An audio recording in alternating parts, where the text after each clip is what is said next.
नमस्कार दोस्तों, जैसे कि आप अपने स्क्रीन पर देख रहे हैं, हम हैं भारत के प्रसिद्ध पर्यटक स्थलों में से एक गेटवे ऑफ इंडिया, जो कि भारत की आर्थिक राजधानी मुंबई शहर में स्थित है। गेटवे ऑफ इंडिया के सामने ही आपको ताजमहल पैलेस होटल देखने को मिल जाएगा। इन दोनों वास्तुओं का इतिहास और कुछ रोचक तथा महत्वपूर्ण जानकारी हम इस वीडियो में आपसे शेयर करने वाले हैं, तो कृपया इस वीडियो को अंत तक जरूर देखिए। धन्यवाद।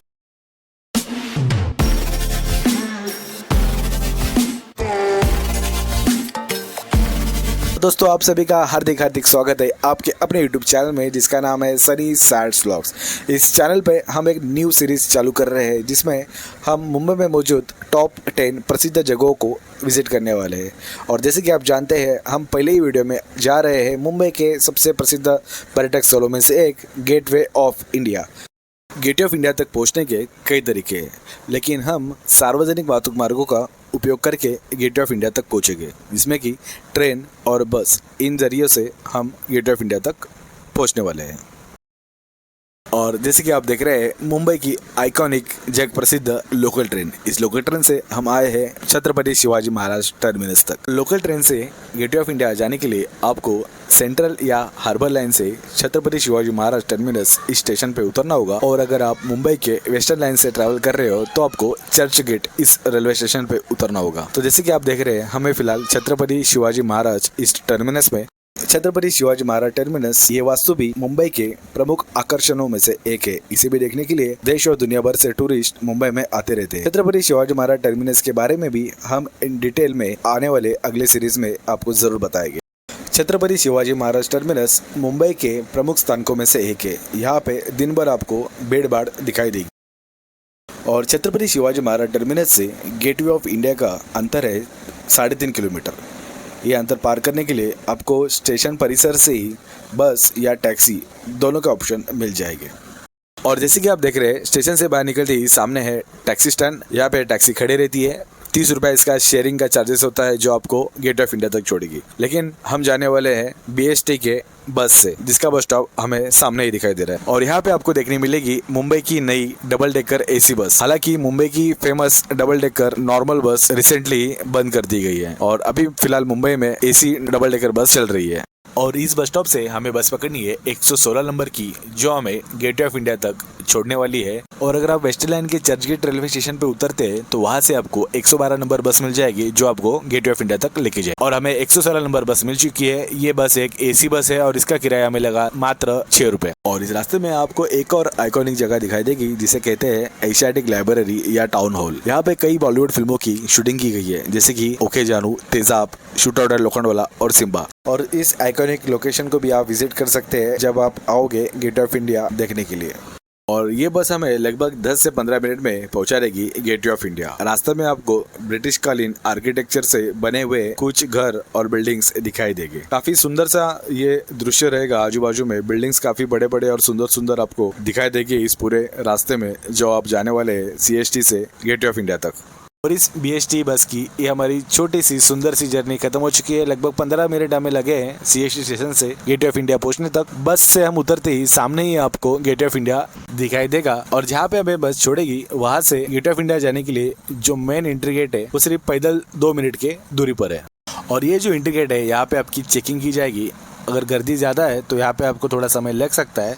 बढ़िया बात यह है कि इस वस्तु को देखने के लिए कोई भी चार्जेस नहीं होते। यहाँ पे आपको निःशुल्क प्रवेश मिल जाएगा। पर्यटकों को देखने के लिए गेटवे ऑफ इंडिया 24/7 शुरू रहता है, तो आप दिन में कभी भी आ सकते हैं। हफ्ते के किसी भी दिन आ सकते हैं, आपको गेटवे ऑफ इंडिया देखने को मिल जाएगा। ब्रिटिश कालीन इस सुंदर वास्तु को देखने का सबसे बढ़िया समय है सुबह का और शाम का। शाम के समय तो आपको यहाँ पे अरबी समुद्र में डूबते हुए सूरज का एक सुंदर नजारा देखने को मिल जाएगा। साथ ही साथ अंधेरा होने के बाद इस सुंदर से वास्तु को अनगिनत रोशनियों से सजाया जाता है, तो रात के समय ये गेटवे ऑफ इंडिया और भी निखर के आता है और भी सुंदर दिखता है।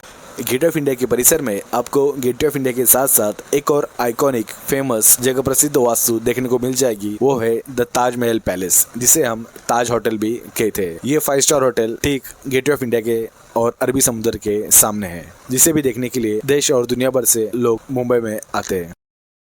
गेटवे ऑफ इंडिया परिसर से आपको महाराष्ट्र के रायगढ़ जिले के अलीबाग ये टूरिस्ट डेस्टिनेशन को जाने के लिए बोट की सर्विसेज मिल जाएगी। तो यहाँ से आप बोट पकड़ के समुद्र के रास्तों से अलीबाग जा सकते हैं, जिसे बाय रोड से लगने वाले समय से लगभग आधा समय लगता है।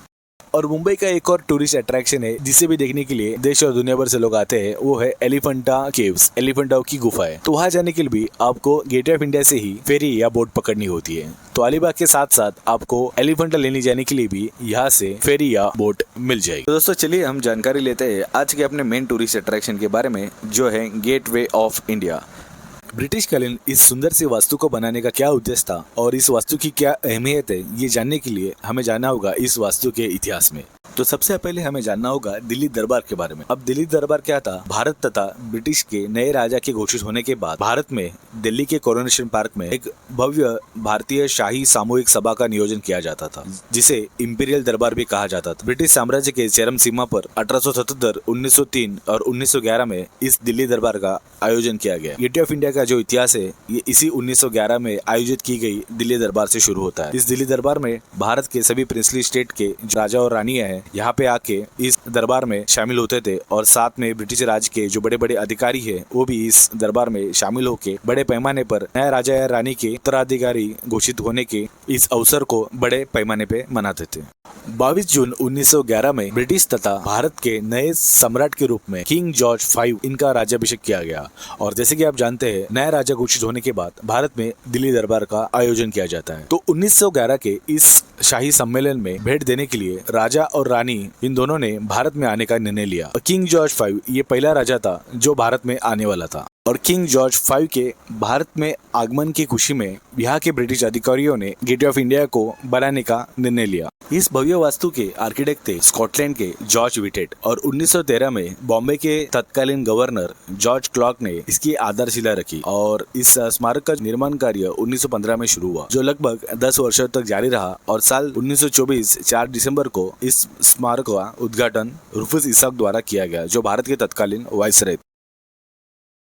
हालांकि जिस राजा रानी के आगमन की याद में इस वास्तु का निर्माण किया गया था, तो किंग जॉर्ज और क्वीन मेरी को इस वास्तु का केवल प्रतीकात्मक कार्डबोर्ड से बनी आकृति ही देखने को मिली, क्योंकि तब तक इस वास्तु का निर्माण कार्य पूरा नहीं हुआ था। गेटवे ऑफ इंडिया वास्तुकला की इंडो सार्वजनिक शैली का एक बेहतरीन उदाहरण है, जहां शानदार मेहराब पर मुस्लिम स्थापत्य शैली का प्रभाव है तथा सजावट हिंदू शैली को दर्शाती। इस स्मारक का निर्माण पीले बेसॉल्ट और प्रलेपित कंक्रीट के संयोजन का उपयोग करके किया गया है। गेटवे ऑफ इंडिया इस स्मारक की ऊंचाई है 26 मीटर और इसकी लंबाई है 15 मीटर। 1924 तक इस स्मारक को खत्म करते करते लगभग 21,13,000 का खर्चा हो चुका था, जिसे हम आज की डेट से अगर कैलकुलेट करते हैं तो ये खर्चा लगभग 560 करोड़ का हो जाएगा। गेटवे ऑफ इंडिया बनने के बाद कई वर्षों तक ब्रिटिश वाइसरॉय और बड़े बड़े अधिकारियों का भारत में आगमन का प्रमुख केंद्र बना। दिलचस्प बात यह है कि अपने राजा के आगमन की खुशी में बनाए गए इस स्मारक से 28 फरवरी 1948 को भारतीय स्वतंत्रता के बाद भारत छोड़ने वाली अंतिम ब्रिटिश सेना समरसेट लाइट इन्फेंट्री की पहली बटालियन किस तोपों की सलामी देते हुए इसी गेटवे ऑफ इंडिया के सामने से गुजरी, जो संकेत था ब्रिटिश राज के पूरी तरीके से समाप्ति का अपने भारत में से। गेटवे ऑफ इंडिया निर्माण होने के बाद से आज तक मुंबई में आने वाले पर्यटकों के लिए एक प्रमुख आकर्षण का केंद्र है, जहाँ पे लाखों की संख्या में हर साल पर्यटक इस वास्तु को देखने के लिए मुंबई में आते रहते हैं। और गेटवे ऑफ इंडिया को आपने बॉलीवुड तथा हॉलीवुड की भी कई फिल्मों में चित्रित होते हुए देखा होगा। यहाँ पे आए दिन फिल्मों की शूटिंग होती रहती है। गेटवे ऑफ इंडिया के परिसर से आपको समुद्र में अंदर ले जाकर एक चक्कर मार के दोबारा बाहर तट पर छोड़ने वाली बोट या फेरी की सुविधा मिल जाती है, जिसके चार्जेस 30 रुपए से शुरू होते हैं और ये 150 या 200 रुपए तक भी जा सकते हैं। ये डिपेंड करता है आप किस बोट से ये सवारी करने वाले हो। अगर आप इस बोट से समुद्र के अंदर जाकर गेटवे ऑफ इंडिया या ताजमहल की तरफ देखोगे तो ये व्यू आपको काफी सुंदर दिखाई देता है। इस बोट से आप अंदर जाके समुद्र में से गेटवे ऑफ इंडिया का नजारा जरूर देखना। दोस्तों जैसे कि आप अपने स्क्रीन में देख सकते हैं, अभी हम जानकारी लेंगे द ताजमहल पैलेस होटल के बारे में। द ताजमहल पैलेस होटल अरबी समुद्र और गेटवे ऑफ इंडिया के ठीक सामने बसा हुआ है। ताजमहल पैलेस होटल एक 5 स्टार प्रॉपर्टी है और ये दुनिया भर में काफी फेमस है। दुनिया भर से लोग यहाँ पे रहने के लिए आते हैं इस 5 स्टार प्रॉपर्टी में। इस 5 स्टार होटल के कमरों से आपको समुद्र का और गेटवे ऑफ इंडिया का सुंदर सा नजारा दिखाई देता है और ये 5 स्टार होटल भी आपने कई फिल्मों में देखा होगा। इस 5 स्टार होटल में भी बहुत सी हॉलीवुड और बॉलीवुड फिल्मों की शूटिंग की गई है।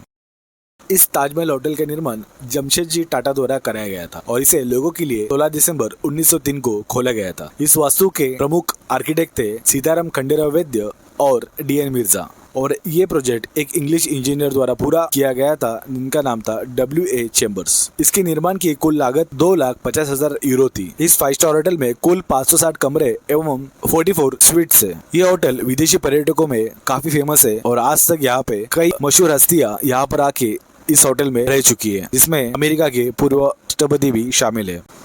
1903 में जब ये होटल खोला गया तब ये भारत का एकमात्र ऐसा होटल था जिसमें बिजली, अमेरिकी पंखे, जर्मन लिफ्ट और तुर्किस्तान गर्द और अंग्रेजी बटलर थे। बाद में इसमें शहर का पहला लाइसेंस प्राप्त बार, भारत का पहला ऑल डे चलने वाला रेस्टोरेंट और भारत का पहला डिस्कोटेक भी लाया गया। इस होटल के बाजू में अब एक टावर दिख रहे हैं, इसे 1972 में बनाया गया था। आज इसे ताजमहल टावर के नाम से जाना जाता है। इसे दाराएस बाटलेवाला और रुस्तम पटेल ने संयुक्त रूप से डिजाइन किया था। 1903 में जब इस होटल की शुरुआत हुई थी तब इस होटल का एक दिन का किराया था 13 रुपये। प्रथम विश्व युद्ध के दौरान इस होटल को 600 बिस्तरों वाले एक सैन्य अस्पताल में बदल दिया गया था। 1903 से लेकर 2023 के अपने वैभवशाली इतिहास के दौरान इस होटल ने काफी अच्छे और बेहतरीन दिन देखे, जहाँ पे बड़े बड़े प्रेसिडेंट, ऊंची ऊंची मशहूर हस्तियां इस होटल में आकर रह चुकी है। लेकिन इस होटल के इतिहास में एक काला पन्ना ये भी है, जहाँ पे कुछ सरफिरे आतंकवादियों ने इस होटल में घुसकर आतंकवादी हमला किया था। इसके बावजूद इस होटल ने, मुंबई ने, भारत ने इस हमले का मुंह तोड़ जवाब दिया और आज पूरे आन बान शान से ये होटल मुंबई और भारत की शान बढ़ाते हुए खड़ा हुआ है। गेटवे ऑफ इंडिया परिसर में गेटवे ऑफ इंडिया के ठीक सामने आपको छत्रपति शिवाजी महाराज जी की मूर्ति भी देखने को मिल जाएगी। इसके अलावा इस परिसर में आपको स्वामी विवेकानंद जी की भी मूर्ति के दर्शन हो जाएंगे। तो ये दोनों मूर्तियां गेटवे ऑफ इंडिया के परिसर में ही मौजूद है, तो आप इन्हें भी देखना ना भूलिए।